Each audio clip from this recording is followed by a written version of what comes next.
Mirëmëngjesi dhe mirë se vini në emisionin tuaj të përditshëm, zgjohuni me ne. Data sot shënon një shkurt dhe ne si çdo ditë tjetër do të kthehemi pas në histori, art dhe kulturë.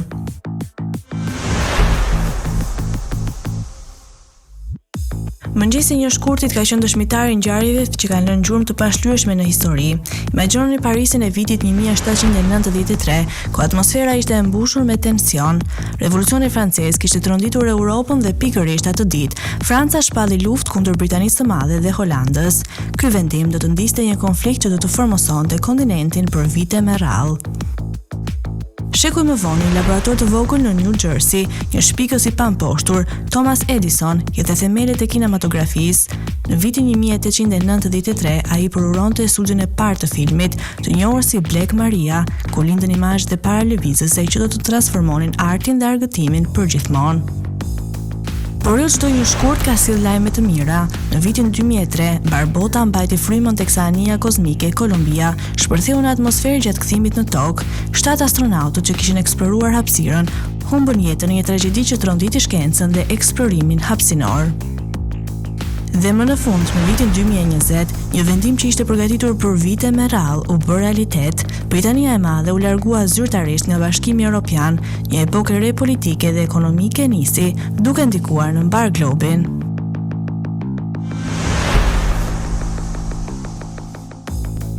(1893) Thomas A. Edison përfundon konstruktimin e studios së parë të filmit të njohur si Black Maria në West Orange, New Jersey. 1897, Banka Shinhan në Seoul hapet banka më e vjetër në Korenë Jugore. 1974, Kuala Lumpur u shpall territor federal. 1979, Patty Hearst u lirua nga burgu pasi u amnestua nga presidenti amerikan Jimmy Carter. 1979, Ayatollah Khomeini u rikthye në Teheran, Iran, pas rreth 15 vitesh azil.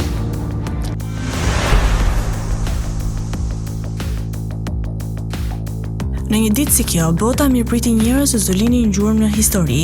Në vitin 1901, erdhi në jetë një nga ikonat më të mëdha të Hollywoodit, Clark Gable, aktori që me zërin dhe sharmën e tij e bëri të paharrueshëm personazhin e Red Butler në Gone with the Wind.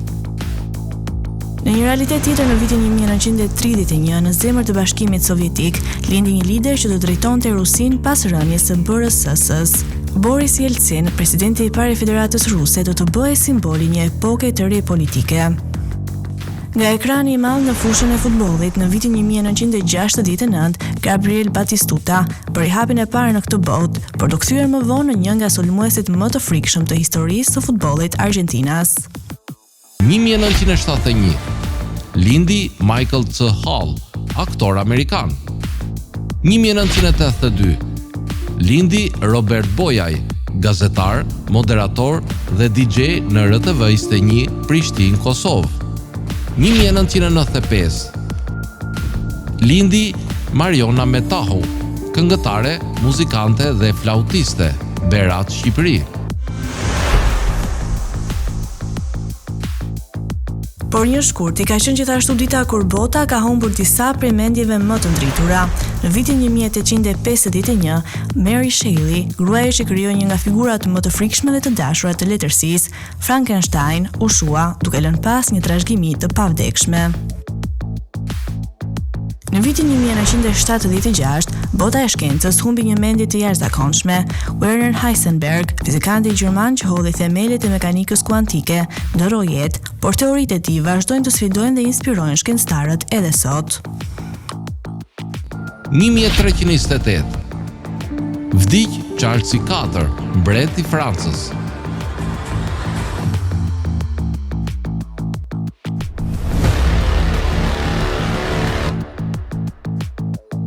Tani u të ndiqni rubrikën Ne dhe Shëndeti. Kumbullat Wongai kanë mjaft përbërës të cilët përmbajnë mjaft vlera ushqyese. Ato përmbajnë karbohidrate, proteina, fosfor, beta-karoten, niacin, vitamin C dhe mjaft minerale të tjera të rëndësishme. Përfitimet shëndetësore, sistemi i qarkullimit të gjakut. Nëpërmjet konsumimit të tyre, forcohet shëndeti kardiovaskular, minimizohen rrezikun e sëmundjeve koronare të zemrës, reduktimin e kolesterolit të keq dhe rritjen e kolesterolit të mirë në gjak. Kumbulla Wongai dhe sistemi integrues ku bën pjesë lëkura, flokët dhe thonjë. Ajo forcon shëndetin e lëkurës, parandalon plakjen e parakohshme, parandalon dhe trajton aknet, sistemet riprodhuese dhe fushnjore. Kumbulla Wongai është një nga rregulatorët e ekuilibrit hormonal për shëndet riprodhues. Ajo gjithashtu mbështet zhvillimin e fetusit, sistemin nervor dhe i trurit. Kumbulla Wongai siguron funksionimin e duhur të sistemit nervor dhe mbështet shëndetin e nervave në sajt të përbërësve të saj. Kockat dhe sistemi skeletor. Ulja e rrezikut të osteoporozit mbështet dhe nxit rritjen e kockave, ndihmon në punën e veshkave, në filtrimin e mbetjeve ushqimore, ruajtja e ekuilibrit acido-bazik, pH-it në trup. Për sa i përket gojës dhe dhëmbëve, ajo ndihmon duke forcuar shëndetin e dhëmbëve, mbështet dhe përmirëson rritjen e tyre. Sistemi imunitar, duke qenë se përmban vitaminë C, ajo vepron si një antioksidant.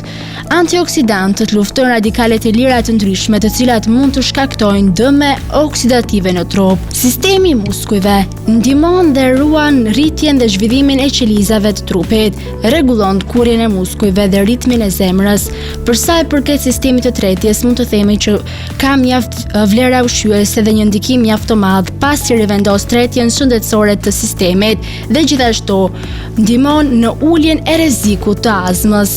Duke qenë se gjithashtu përmban vitaminë A, ajo ndihmon në funksionimin e duhur të shikimit dhe përmirëson atë. Parandalon gjithashtu uljen e oreksit, ndihmon në formimin e ADN-s dhe ARN-s. Parandalon shfaqjen e kancerit për shkak se përmban antioksidant, të cilët luftojnë radikalet e lira.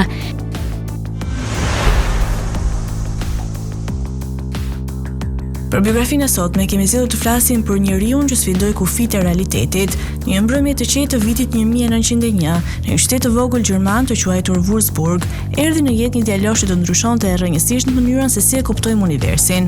Emri i tij ishte Werner Heisenberg dhe asnjë nuk mund të kishte parashikuar se një ditë ai do të vinte në dyshim vetë natyrën e realitetit. Werner u rrit në një familje akademike.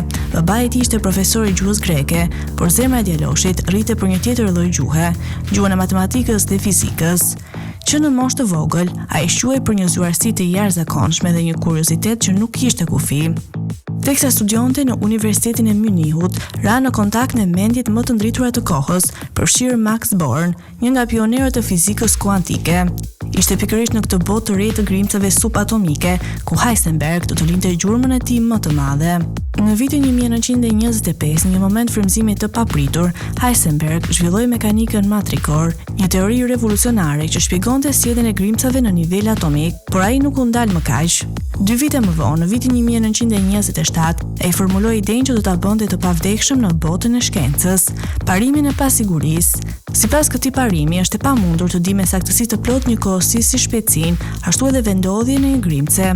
Ky zbulim tronditi komunitetin shkencor dhe sfidoi vizionin klasik të fizikës së Isaac Newton. Por jeta e Heisenberg nuk ishte vetëm lavdi shkencore. Gjatë luftës së dytë botërore, ai u bë një figurë e diskutueshme. Si një nga shkencëtarët kryesorë të Gjermanisë naziste, ai punoi në projektin bërthamor gjerman, megjithëse nuk dihet ende me siguri nëse ai e pengoi apo e ndihmoi për parimin e programit. Pas luftës, ai u arrestua nga forcat aleate dhe kaloi disa muaj në një kamp britanik, ku ai dhe kolegët e tij u përgjuheshin me fshehtësi për të kuptuar sa afër ishin me krijimin e një bombe atomike.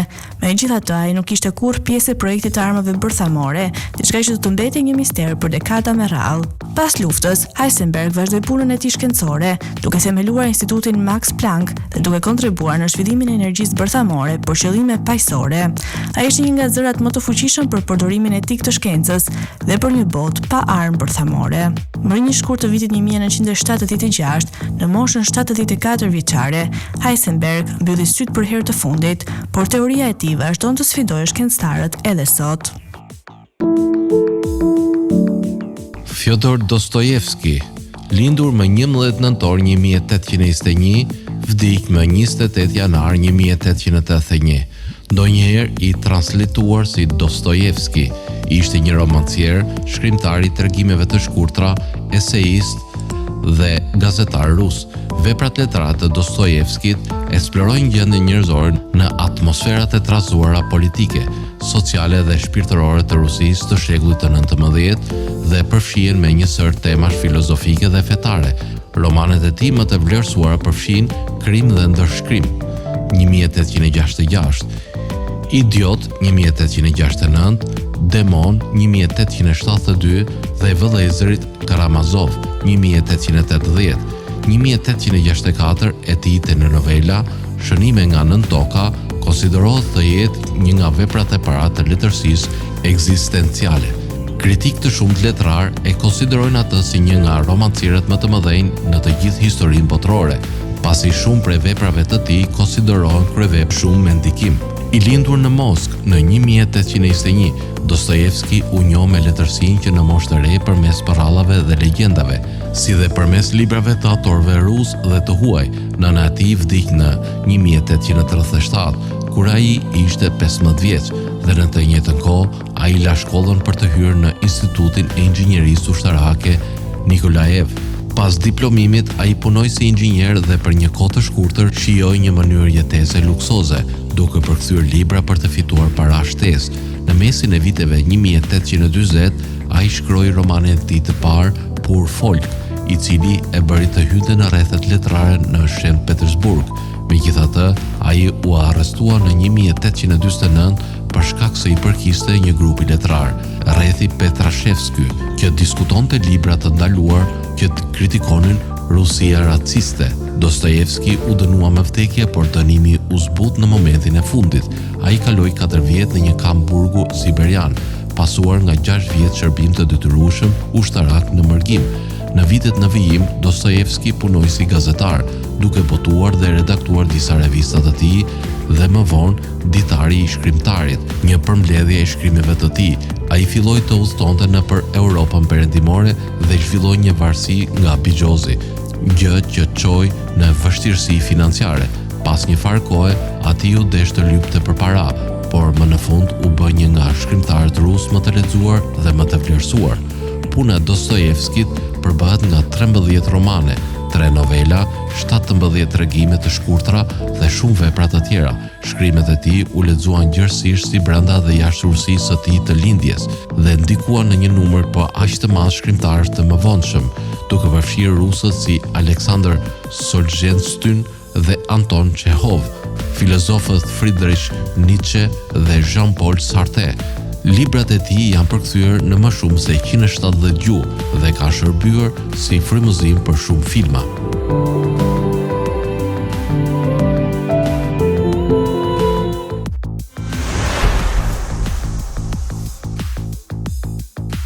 Do të vijmë në rubrikën Kuriozitete, ku sot do të flasim për gjarprin e ujit më helmues në botë. Gjarpri i ujit që jetoj në veri perëndim të Australisë, rreth shkëmbimeve koralor dhe ujrave të cekët, njihet si gjarpri i Dubois. Ky gjarpër bën pjesë në familjen e gjarprinjve të detit dhe është taza më helmuese në botë, bazuar në toksicitetin e helmit të tij. Helmi i tij është 100 herë më i fuqishëm se ai i tapanashkit të tirës, që është gjarpri më helmues toksor. Një dozë e vogël e helmit të tij është e mjaftueshme për të paralizuar dhe vrarë një njeri brenda pak orësh. Ai ka një LD50 prej rreth 0.044 mg, që e bën atë më vdekjeprursin mes së gjithë gjarprinjve të njohur. LD50 është doza e nevojshme e helmit për të vrarë 50% të një grupi testimi, zakonisht min laboratorik. Ky gjarpër jeton kryesisht në detin timor, detin koral dhe rreth brigjeve verior të Australisë. Ai preferon shkëmbit koralor dhe ujrat e cekët, ku fshihet mes shkëmbimeve dhe polipeve të koraleve. Pavarësisht helmimit ekstrem, ai nuk është agresiv ndaj njerëzve dhe sulmon vetëm në raste vetmbrojtje. Gjarprit e detit kanë një dietë kryesisht të përbërë nga peshë të vegjël dhe gjallësa të tjera ditare, të cilat lëvizin shpejt dhe kanë lëkurë të fortë. Për t'i kapur ato, gjarpri ka zhvilluar një helm tepër të fuqishëm, që paralizon menjëherë pren, duke e bërë më të lehtë gëlltitjen e saj. Sulmet ndaj njerëzve janë shumë të rralla, sepse ky gjarpër nuk është agresiv. Nëse kafshon një njeri, helmimi mund të shkaktojë paralizë, mos funksionim të muskujve dhe vdekje për shkak të ndalimit të frymarrjes, nëse nuk trajtohet menjëherë me antivenom specifik. Ky gjarpër mbetet një nga krijesat më të frikshme dhe të fuqishme të natyrës, duke na kujtuar se sa e pabesueshme dhe rrezikshme mund të jetë jeta nën ujore.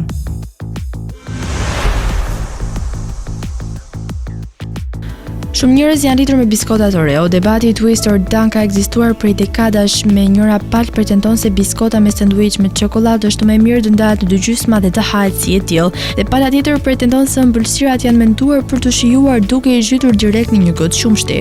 Por do kam piku e një pjesë është e sigurt të thuhet se shumica e shohin biskotën e shijshme. Oreot janë bërë një ikonë e kulturës së shekullit të 20, nga recetat e ëmbëlsirave me bazë Oreo që përhapin në internet deri tek preferencat e festivaleve me biskotën e dashur, është e qartë se bota ka një vend të butë për këtë shoqëri të famshme dhe biskota është rritur në popularitet, vetëm që kur është pikë në 1912 duke e shtyr atë në rangun e biskotave më të shitura në Shtetet e Bashkuara të Amerikës. Në 1898 disa kompani pjekje u bashkuan për të formuar kompaninë kombëtare të biskotave e quajtur gjithashtu Nabisco. Ky ishte vëllimi i korporatës që do të krijonte biskotën Oreo në vitin 1902. Nabisco nxorri për herë të parë crackers të kafshëve dhe barbunit, duke i bërë ato të famshme duke i shitur në një kuti të vogël të projektuar si një kafas kafshës cirku, i cili përmbante një varg të bashkangjitur në mënyrë që kutia të mund të varrej në pemë deri Krishtlindjeve.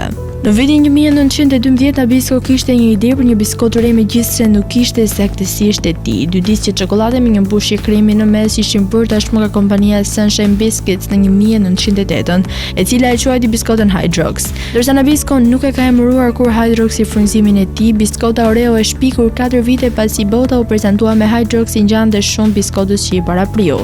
Dy disqe çokoladë të dekoruara me krem të bardhë të vendosur mes tyre.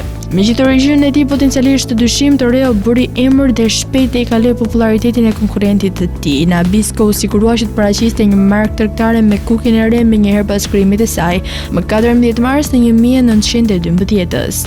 Kërkesa u pranua më 12 gusht në 1913. Kur biskota u prezantuar për herë të parë në 1912, ajo u shfaq si një biskotë Oreo e cila u ndryshua në 1921 si një sanduiç Oreo. Pati një ndryshim tjetër emri në 1937 në Oreo Cream Sandwich përpara se kompania të vendosë për emrin që u vendos në vitin 1934, Oreo Chocolate Sandwich Cookie. Pavarësisht nga ndryshimi i emrit zyrtar të slitës, shumica e njerëzve janë referuar gjithmonë biskotave thjesht si Oreo.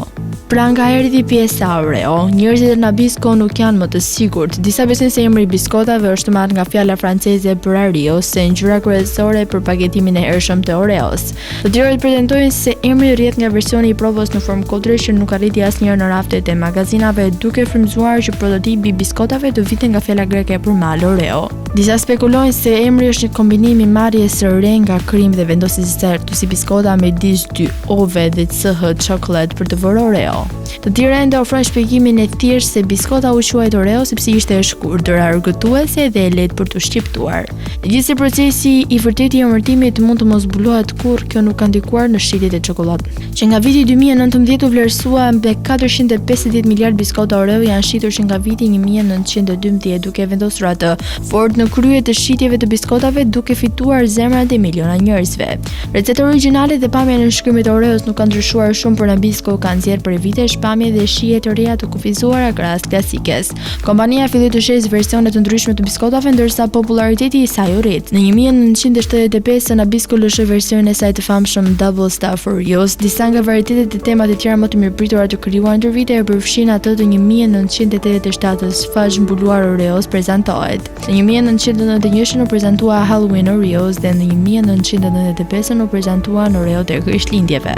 Përmes shijeve të reja mbi syllet të biskotave, dizajni i disqeve të çokoladës ka qenë konstant jashtë ndryshimeve të ngjyrave. Dizajni i waferëve ka qëndruar për një kohë të gjatë dhe u krijua në 1952.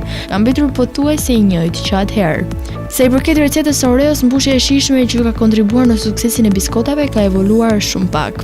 Ajo krijuar nga shkencëtari kryesor i Nabisco, Sam Porcello, i cili përmendet si Zoti Oreo. Receta e tij për kremin klasik është ndryshuar vetëm pak që nga viti 1912 jashtë shijeve kryesisht me botim të kufizuar. Nabisco e bota pajtojnë që recetat e dizajnit Oreo nuk janë as pak të prishura, kështu që nuk ka nevojë të rregullojnë ato. Oreot janë të pëlqyer ashtu siç janë dhe me siguri do të jenë rreth rrotull për shumë vite në vijim.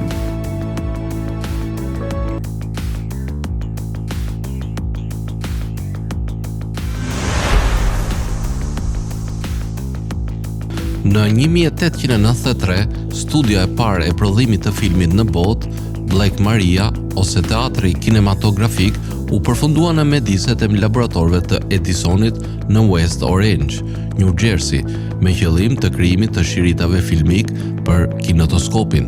Ndërtimi i ndërtesës, i cili përfshinte një dhomë studioje të errët të mbuluar me letër katran, me një çati të anuluar, filloi në dhjetor 1893 dhe përfundoi vitin e ardhshëm me një kosto prej $637.67.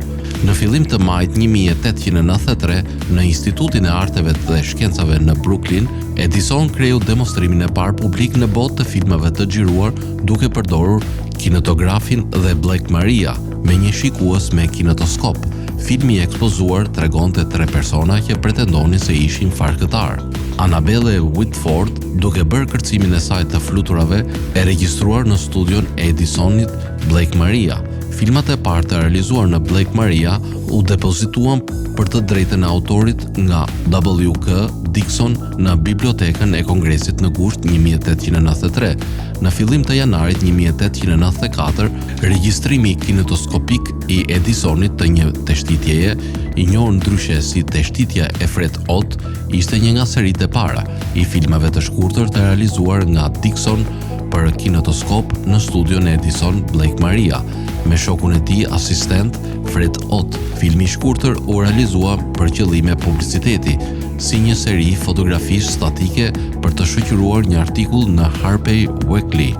Ishte filmi më i hershëm i regjistruar për të drejtat e autorit, i përbërë nga një regjistrim optik i Ottit, që teshtite në mënyrë komike për kamerën. Filmat e parë të xhiruar në Black Maria përfshinin segmente të shfaqjeve magjike, shfaqje vaudeville me kërcimtarë dhe burra të fortë, akte nga shfaqja e Buffalo Bills, Wild West, ndeshje të ndryshme boksi dhe luftime gjeli dhe gra të veshura pak.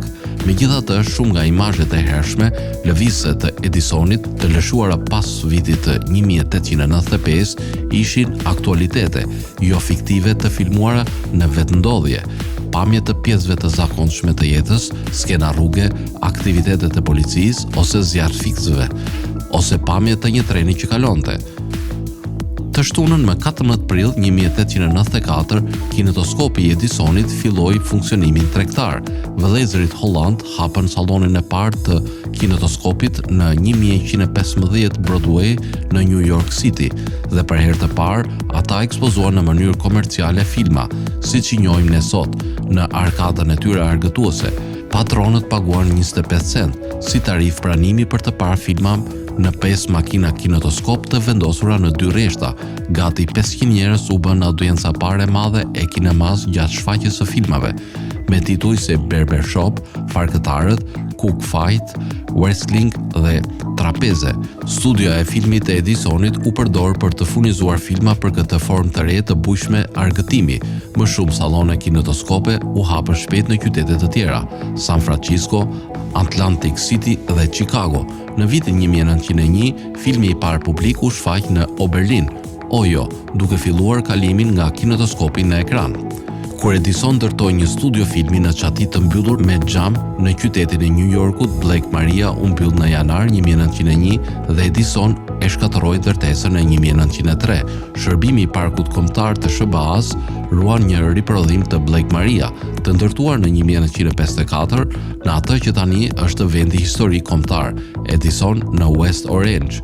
Një rindërtim i mëparshëm ishte ndërtuar dhe kushtuar në maj të vitit 1940, kur MGM mbajti premierën botërore të Edison, njeriu me protagonist Spence Tracy në kinemat në të gjithë portokallit, portokallia perëndimore, portokallia lindore, portokallia jugut dhe portokallia.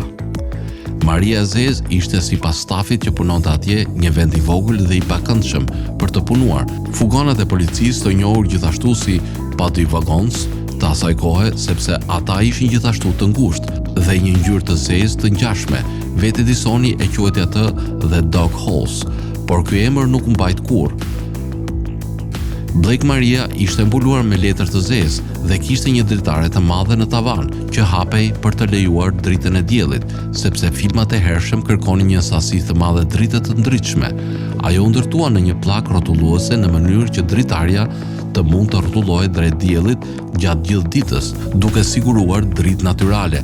Kur përhap lajmi për shpikjen e re, interpretuesit u dyntën në Black Maria nga i gjithë vendi për të marrë pjesë në filma. Këta filma të heshtur paraqisnin kërcimtar, puglist, magjistar dhe interpretues vaudeville. Paraqitjet e tyre në studio u përdorën si mundësi publiciteti nga Edison, i cili shpesh pozonte me interpretuesit për artikuj gazetash.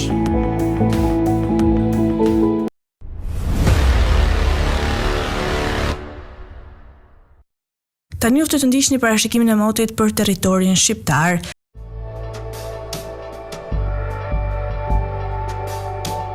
Territori shqiptar për datën 1 shkurt 2026 do të jetë në ndikimin e masave ajrore të paqëndrueshme, duke sjellë mot të vrenjtur dhe reshje shiu në pjesën më të madhe të vendit, ndërsa në zonat malore priten reshje dëbore. Paraditja do të karakterizohet nga vranësira të dendura dhe reshje shiu në zonat qendrore dhe bregdetare, ndërsa pasditja sjell reshje më të shpeshta në jug dhe juglindje si dhe dëbor në zonat malore verilindore. Temperatura minimale pritet të zbresë deri në -1 gradë Celsius, ndërsa ajo maksimale do të arrijë deri në 15 gradë Celsius në zonat bregdetare dhe jugore. Gjatë ditës nuk priten intervale të gjata me diell për shkak të vranësirave të shpeshta. Era do të fryejë lehtë deri mesatare nga drejtimi jugor me shpejtësi 3 deri në 5 metra për sekond. Deti do të ketë dallgëzim të ulët deri mesatar rreth 1 deri në 2 ball. Indeksi ultraviolet për Tiranën më 1 shkurt 2026 pritet të jetë i ulët rreth 1. Sipas të dhënave astronomike, lindja e diellit në Tiranë do të jetë rreth orës 6:45 minuta, ndërsa perëndimi rreth orës 17:03 minuta. Temperaturat minimale dhe maksimale për disa qytete kryesore të Shqipërisë do të jenë si më poshtë. Shkodër, 6 deri në 10 gradë Celsius. Kukës, 1 deri në 7 gradë Celsius.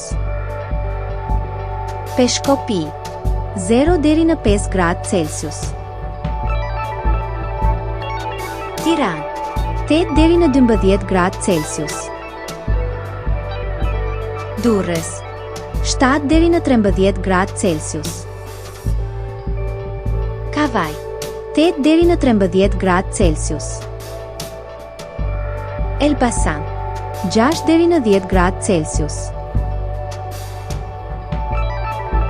Berat, 7 deri në 11 gradë Celsius. Korçë, -1 deri në 3 gradë Celsius. Vlorë, 8 deri në 13 gradë Celsius. Gjirokastër, 6 deri në 12 gradë Celsius. Sarandë, 9 deri në 15 gradë Celsius. Tani uftë të ndiqni parashikimin e motit për territorin e Kosovës. Territori i Kosovës për datën 1 shkurt 2026 do të jetë në ndikimin e masave ajrore të ftohta, duke sjellë mot me reshje shiu dhe bore në pjesën më të madhe të vendit. Paraditja do të jetë me reshje bore në zonat verilindore, ndërsa pasditja sjell reshje shiu dhe shiu të përzier me borë në disa zona të ulta. Temperatura minimale pritet të zbresë deri në -4 gradë Celsius, ndërsa ajo maksimale do të arrijë deri në 4 gradë Celsius. Era do të fryejë lehtë nga drejtimi veriperëndimor me shpejtësi 2 deri në 4 metra për sekond. Indeksi ultraviolet për Prishtinën më 1 shkurt 2026 pritet të jetë i ulët rreth 1. Sipas të dhënave astronomike, lindja e diellit në Prishtinë do të jetë rreth orës 6:43 minuta, ndërsa perëndimi rreth orës 16:55 minuta. Temperaturat minimale dhe maksimale për disa qytete kryesore të Kosovës do të jenë si më poshtë. Mitrovica, -1 deri në 3 gradë Celsius. Podujev, -4 deri në 1 gradë Celsius. Skënderaj, -2 deri në 2 gradë Celsius. Pej, -1 deri në 3 gradë Celsius. Prishtinë, -3 deri në 2 gradë Celsius. Gjakov, 0 deri në 4 gradë Celsius. Malishev, -1 deri në 2 gradë Celsius. Gjilan, -3 deri në 2 gradë Celsius. Ferizaj, -2 deri në 2 gradë Celsius. Kaçanik, -3 deri në 3 gradë Celsius. Suhare, -1 deri në 3 gradë Celsius. Prizren, -1 deri në 2 gradë Celsius. Të nderuar teleshikues, kemi arritur në fund të emisionit edhe për ditën e sotme. Bashkë do të rishjemi sërish nesër në po të njëjtën orë. Deri atëherë, miru takofshim.